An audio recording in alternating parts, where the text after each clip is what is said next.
एक पति कहीं बाहर विदेश पैसा कमाने के लिए गया था और उनकी पत्नी उनकर मेहरारू घर पे बैठ के अपना पति परमेश्वर के इंतजार करत रही और कहत रही कि ये सैया जी रहुआ कहीं घरे आ जाए, रहुआ बहुत याद आवता, कितना दिन बाहर जाके पैसा कमाए, थोड़ा अपना पत्नी अपने बीवी पे भी ध्यान दे दीजिए। कैसे बोलता है और मैं सच्चाई बता रही हूँ, मैं घर पे मैं सबसे मतलब ज्यादातर भोजपुरी बोलती हूँ, लेकिन मैं स्टेज पे आती हूँ तो मैं पता नहीं क्यों नहीं बोल पाती हूँ। ये मेरा बचपन से है, बचपन से, क्योंकि मैं हर जगह भोजपुरी बोलती हूँ, लेकिन स्टेज पे आती हूँ तो मैं पता नहीं क्यों लड़खड़ाने नहीं बोल पाती हूँ। चलिए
कि मुझे अपने पिया के बिना नहीं रहा जाता है,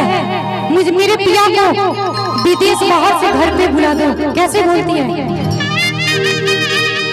ननद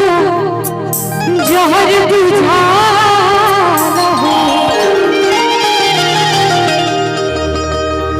जिंदगियां ऐसे कैसे बिताई ससुर अपना सहारा, जिंदगियां ऐसे कैसे बिताई ससुर अपना सहारा।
अपने ननद से अपने सखिया से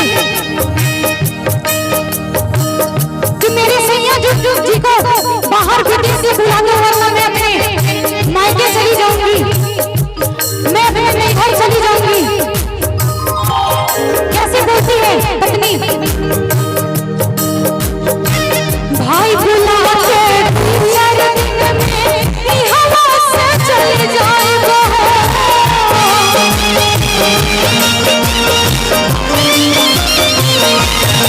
भाई बुला के दूसर दिन में हवा से चले जाएगा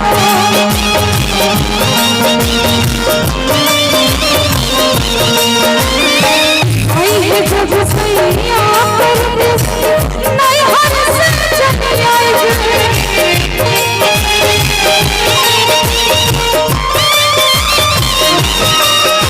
जब सैया नहीं हर से चली आएगी फिर सैया अपना से अपना रहल रहा फिर सैया अपना से अपना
छोड़ के तेरी देवरा